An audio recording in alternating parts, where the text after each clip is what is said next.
আসসালামু আলাইকুম প্রিয় দর্শক, welcome back to my channel. হাজির হলাম নতুন একটি রেসিপি নিয়ে। এইটা হচ্ছে মাংস দিয়ে কাঁঠালের তরকারি, অনেক মজাদার হয়ে থাকে খেতে। তো যারা এভাবে কখনো খেয়ে দেখেননি তারা আমার এই রেসিপি ফলো করে খেয়ে দেখতে পারেন, অনেক মজাদার। তো খুবই কম সময়ে এটা রান্না করে নেওয়া যায়, চলুন দেখে নিই। কাঁঠালের তরকারি রান্নার জন্য প্রথমে এখানে পরিমাণ মতো তেল দিয়েছি 1 কাপ পরিমাণ পেঁয়াজ কুচি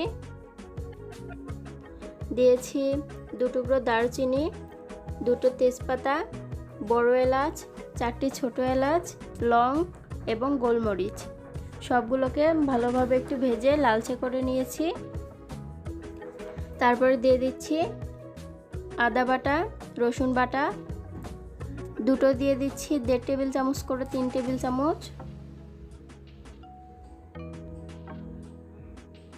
সামান্য একটু পানি দিয়ে এগুলোকে নেড়েচেড়ে ভেজে নিচ্ছি যাতে মশলার কাঁচা গন্ধটা চলে যায়।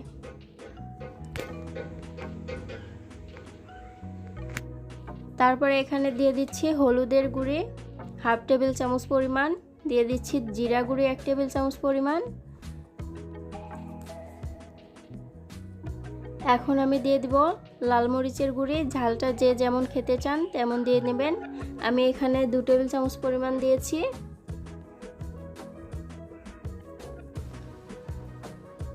দিয়ে দিচ্ছি গরম মশলার গুঁড়ি 1/2 টেবিল চামচ পরিমাণ, লবণ দিয়ে দিচ্ছি স্বাদ মতো। এখন এগুলোকে ভালোভাবে কষিয়ে নিচ্ছি।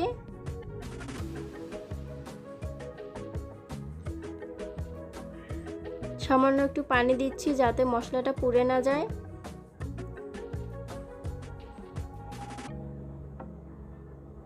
এখন এটা ভালো করে কষিয়ে নিতে হবে।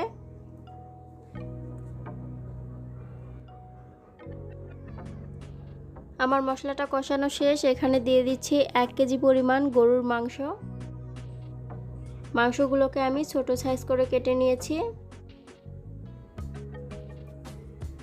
এখন মশলার সঙ্গে ভালোভাবে নেড়েচেড়ে ঢাকনা লাগিয়ে রান্না করে নেব সিদ্ধ হওয়া পর্যন্ত।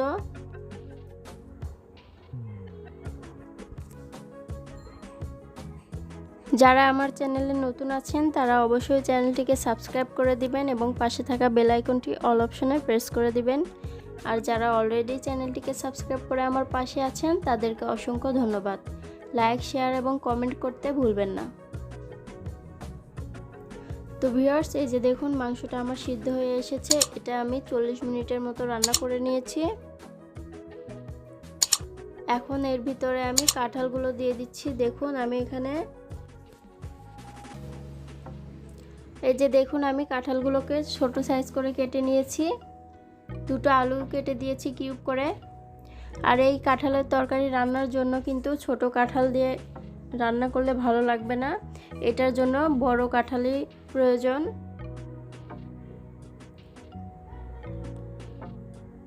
তো এখন আমি ভালোভাবে নেড়েচেড়ে নিয়েছি মাংসের সঙ্গে, ঢাকনা লাগিয়ে রান্না করে নিচ্ছি কিছুক্ষণ। যখন এরকম শুকনো শুকনো হয়ে আসবে এবং মোটামুটি সিদ্ধ হয়ে আসবে সে পর্যায়ে আমি পানি দিয়ে দিচ্ছি 1.5 কাপ পরিমাণ।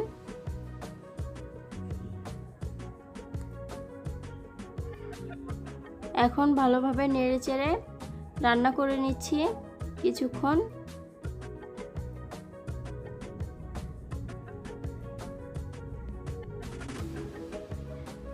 এই যে দেখুন প্রায় রান্না করা শেষ। কতটা সুন্দর হয়েছে দেখতে পাচ্ছেন। এখন আমি এখানে বাগার দিব।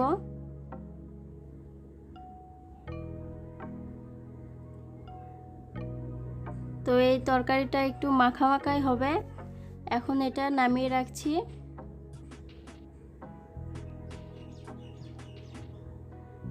বাগারের জন্য প্রথমে এখানে আমি কড়াইয়ে তেল দিয়ে নিয়েছি, দিয়েছি রসুন কুচি।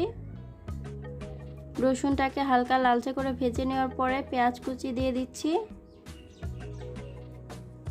পেঁয়াজের সঙ্গে ভালোভাবে ভেজে নিচ্ছি।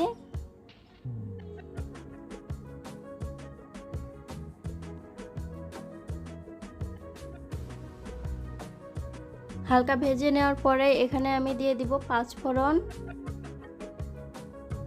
দিয়ে দিচ্ছি শুকনো মরিচ 3টি। এখন এগুলোকে ভালো করে ভেজে নিচ্ছি লালচে হওয়া পর্যন্ত।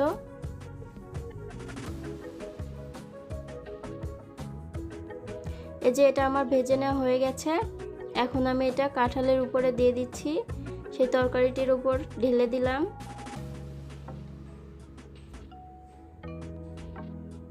নেড়ে মিশিয়ে নিতে হবে। তারপরে এটা চুলার উপরে 2 থেকে 3 মিনিটের মতো রেখে আমি নামিয়ে নেব।